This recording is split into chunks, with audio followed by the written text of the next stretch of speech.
Welcome to Burns Banter, the podcast that takes a fresh look at the life and works of Robert Burns, hosted by myself, Alistair Turnbull. Now, in last week's episode, we looked at Robert's life at Ellisland Farm. And at this week, we're going to look at his life as he moves to Dumfries. We're going to look at his life in Dumfries. We're going to look at his work in Dumfries as an excise officer. I'm going to look at a trip he took to Edinburgh as well to see two different women. And I'm going to talk about a guy called George Thomson and maybe a couple of other things that were happening in Dumfries at the time. But let's start off with his move from Ellisland to Dumfries.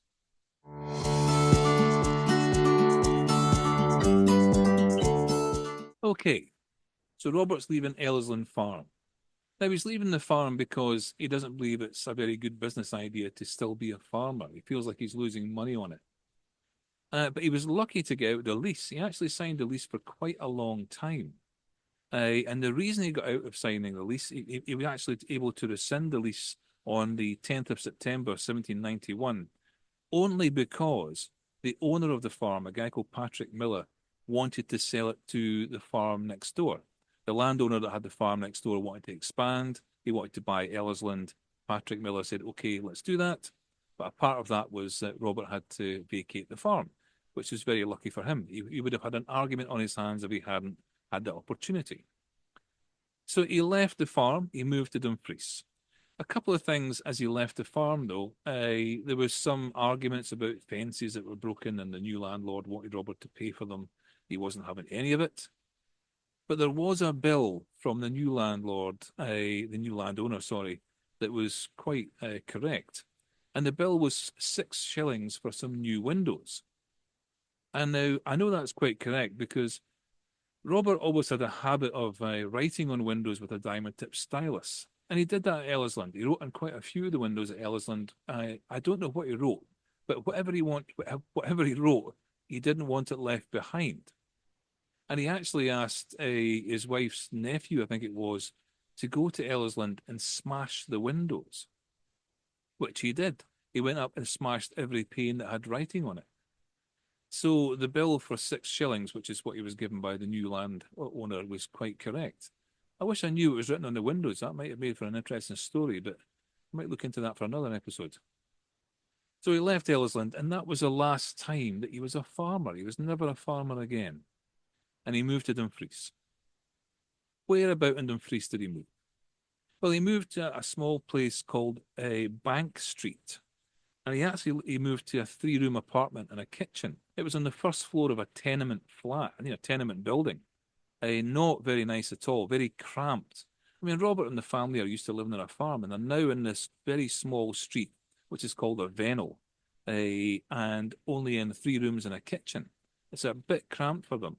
And actually, the local name for the street was the Stinking Vennel, because of all the human waste that used to flow down it towards the River Nith.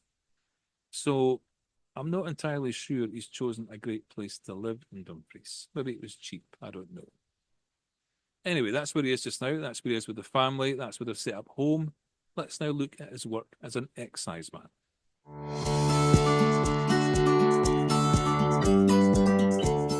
Right. Robert's main reason for moving, other than he didn't want to be a farmer anymore, was because he was promoted in the excise. I mean, when he started off as an exciseman, he'd only been an exciseman for 6 months, and he'd been riding around a large area of that part of the country, covering his ground. He had 10 parishes to cover. Now, normally, if you're a new exciseman, you do that for 2 to 3 years. And he only did it for 6 months. And then the Dumfries collector, a guy called John Mitchell, promoted him. He promoted him to the Dumfries 3rd Foot Walk Division. Now, the Foot Walk Division meant you didn't have to have a horse. He was basically based in Dumfries and could walk anywhere. I think they said he wouldn't need to walk any more than 4 miles in any one direction. And he was now in what was called the Tobacco District. So he'd gone from a very rural excise officer to a guy looking after primarily tobacconists. Now, he also had on his patch 9 viticulars, which are people who are licensed to sell alcohol, 1 brickmaker, and 1 chandler. Chandler, not Chandler Bing. A chandler is someone who deals in equipment and supplies for ships and boats. So that's what he was on his patch. Now, it was quite a hot spot for smuggling, was Dumfries, and especially on the Solway Firth. The Solway Firth was a great way you could come in off the coast in a boat with smuggled goods, go down the Solway Firth and quickly sell them on either side of the firth. So it was a hot spot for smugglers. And there is quite a famous story about how Burns was involved in capturing a schooner. A schooner is just a type of boat that was occupied by smugglers. And the story goes that the Robert Burns rowed out with a troop of dragoon guards onto the shallow waters of the Solway Firth, cutlass in hand, and then jumped on the boat and hand to hand fighting with smugglers and pirates. That's not entirely true. That a particular version of events was written by a guy called Lockhart in 1823 or something, and he's got a bit of a whiff of the Hollywood about him. It's not entirely true. It's not all made up. Now, Robert was involved in several ships on the Solway Firth. He was involved in taking them and taking the smuggler stuff and all the rest of it. The one incident that people refer to was the incident when Robert was involved in taking a schooner from the Solway Firth. What had happened was it was actually a gentleman called Walter Crawford, who was an excise officer, had seen the schooner coming into the Solway Firth, and he tried to take it with 13 dragoon guards. He couldn't because they kept on getting repelled by the fire that was coming, that was shooting at them from the boat. He then went away and got more dragoon guards overnight. I think it was 44 of them. And he then tried to take the boat again, but couldn't because the land was too marshy and couldn't get in there. So on the third day, what Walter did was he split the forces into three. And the first party was commanded by the quartermaster of the dragoons, the second by Crawford himself, and the third party was commanded by Robert Burns. Now, the schooner managed to get past the first party. The dragoon guards didn't get them. It managed to get past Walter as well. He didn't get them because they were too far out in the water.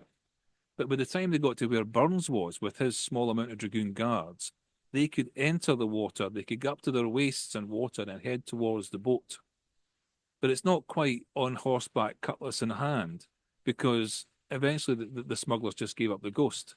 They took what they could from the boat.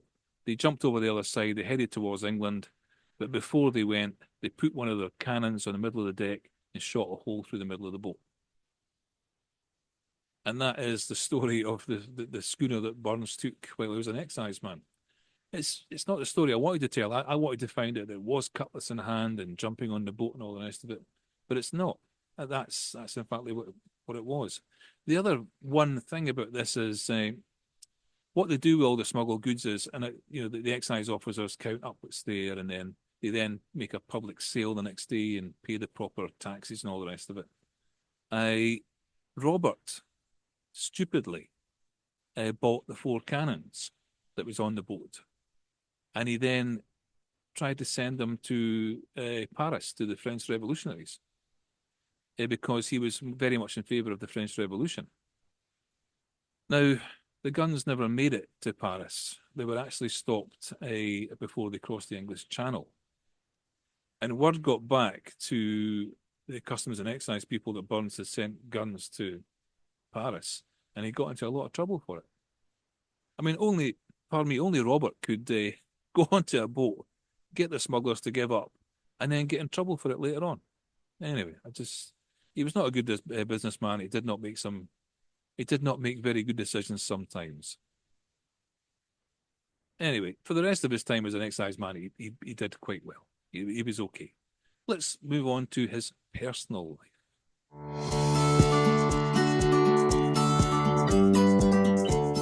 As we all know, Robert's got quite a complicated personal life. He had a lot of relationships with various people, and some were good and some were bad. When he was in Dumfries, he got a letter saying that one of the women he had a relationship with, a woman called Jenny Clow, who was actually Agnes Micklehose's servant or maid. Now, she was basically dying. And then Robert had a son with Jenny. I think it's Robert Burns-Clough was his name. Now, Robert actually tried to say to Jenny, I'll take the son, I'll look after him, I'll give him a home. But Jenny Clough would never let him do it. So he's headed into Edinburgh because Jenny's in Edinburgh. He actually goes and stays at the White Hart Inn in the Grassmarket, which is still there today. And he spends about 10 days in Edinburgh. He goes to see Jenny. He gives her some money to help her through a really bad time. She's very, very ill. And again, offers to take the son and put him in the house. But Jenny says no. Now, while he was in Edinburgh, he caught up again with Agnes Mepplehose. Well, they used to correspond all the time. He would call himself Slavinda, she would be Clarinda, and they wrote back and forward and all the rest of it. And Robert really did fancy her, and I think it's been rekindled as he went into Edinburgh again. But when he got there in Edinburgh, he found out that Agnes was about to go to Jamaica to try and make up with her estranged husband, and he knew that he would never see her again. Well, he's pretty sure he would never see her again anyway. And that sparked something in him, and he wrote a song about it, and he sent it to Agnes. And that song is A Fond Kiss, because the first verse is A fond kiss, and then we sever. A fond kiss, alas, forever. It means that, one last kiss, and they're never going to see each other again. It's one of the best love songs that Robert ever wrote, and it was sparked by him going to Edinburgh, seeing that she was going to go away to Jamaica, and he'd never see her again. Walter Scott actually said that one of the verses, this verse here, the verse that said, "Had we never loved so kindly, had we never loved so blindly, never met or never parted, he'd ne'er be broken-hearted." And Sir Walter Scott said that stanza contains the essence of 1,000 love tales. It's one of the best. I also know that Bob Dylan thinks that he once said that it was one of the best love songs he'd ever heard, and he could never write a better one. All because he went into Edinburgh to see Jenny Clough, then met Agnes Mepplehose again. Agnes actually sailed from Leith in February 1792, and she was on a ship called the Roselle, and she headed out to meet her husband. I can actually tell you that when she got there, she found out her husband had taken up with a Jamaican slave woman, and they had had some children together. So she basically got back on a ship and headed back home again. But I don't think her and Burns ever met again, which is a sad end to that tale. Another sad part of that tale is that Jenny Clough died quite soon after then. I think it was in the January of 1792 that she died. And again, I'm not sure what happened to the child. I'm not sure if Robert took him in or where he went. I do know that their child together, Robert Burns-Clough, survived, and I know that he did very well in business. Actually, he ended up in London and got married, and he was quite prosperous. So, despite all the bad beginnings he had quite a good life, and he never actually traded on his famous father's name. He just went into business on his own merits.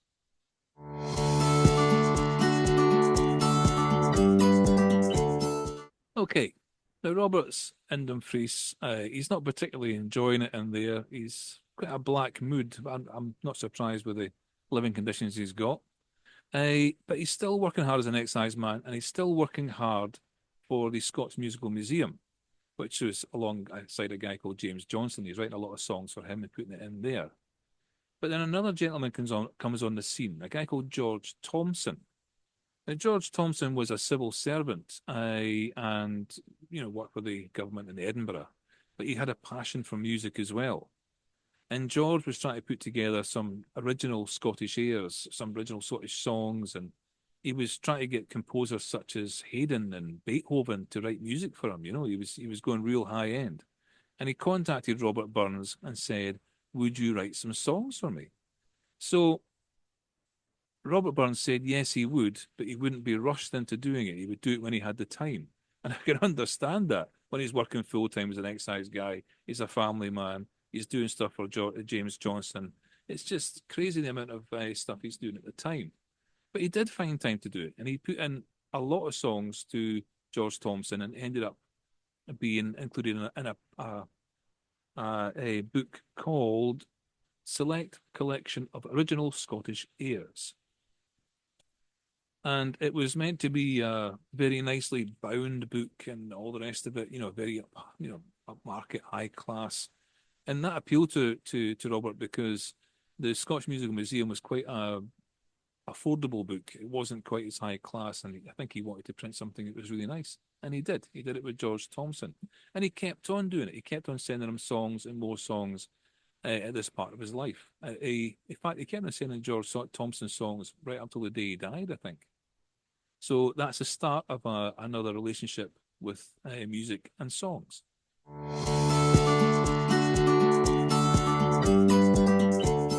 One or two other things are happening in Dumfries at the same time. Robert is quite involved in trying to get the Dumfries Theatre, the Royal Theatre in Dumfries, set up. He writes a few things to encourage people to donate to get the building built. And eventually, when it is built, he writes a piece called The Rights of Women for a woman called Louisa Fontanelli.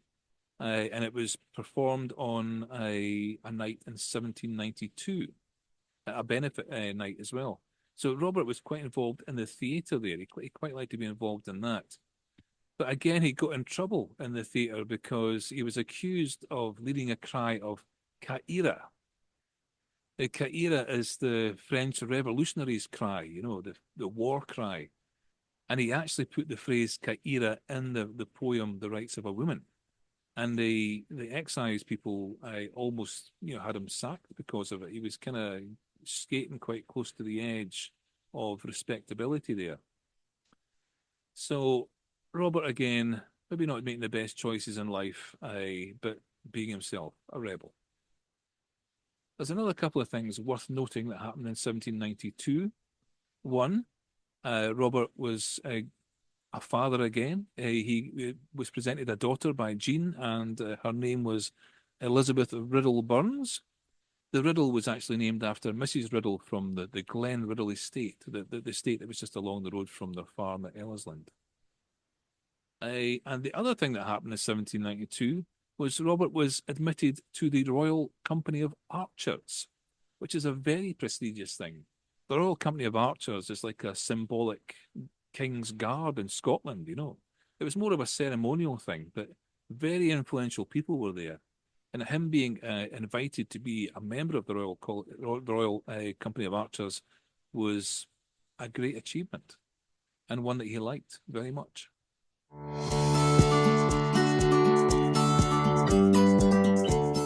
I'd like to finish on a poem. Now, he's written a few around about this time, but the one I've chosen is quite a nationalistic one. It's Burns's rant against the union of Scotland and England. And it's called Such a Parcel of Rogues in a Nation. And it's all about how the politicians sold out Scotland. They basically sold Scotland to England to get money back that they lost on a project called the Darien Project, which is a business that went disastrously wrong for most of the wealthy in Scotland.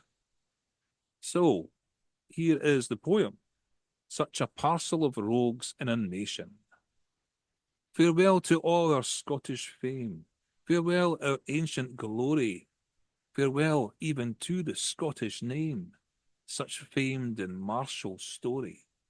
Now Sark runs over Solway sands, and Tweed runs to the ocean, to mark where England's province stands, such a parcel of rogues in a nation. What force or guile could not subdue through many warlike ages, is wrought now by a coward few, for hurling traitors' wages. The English steel we could disdain, secure in valour's nation, but English gold has been our bane, such a parcel of rogues in a nation. O would or I had seen the day that treason thus could sell us. My old grey heed lay in the clay wi' Bruce and loyal Wallace. But pith and power, till my last hour, I'll mak this declaration. We're bought and sold for English gold, such a parcel of rogues in a nation. Strong words, but all true, unfortunately. Anyway, what's going to happen next week? Next week is probably going to be the last week in this series because we're up to 1792 now, almost 1793, and Robert dies in 1796. So we're entering the last few years of his life, and we're going to see what he does with the last few years of his life. But until then, Slàinte mhath.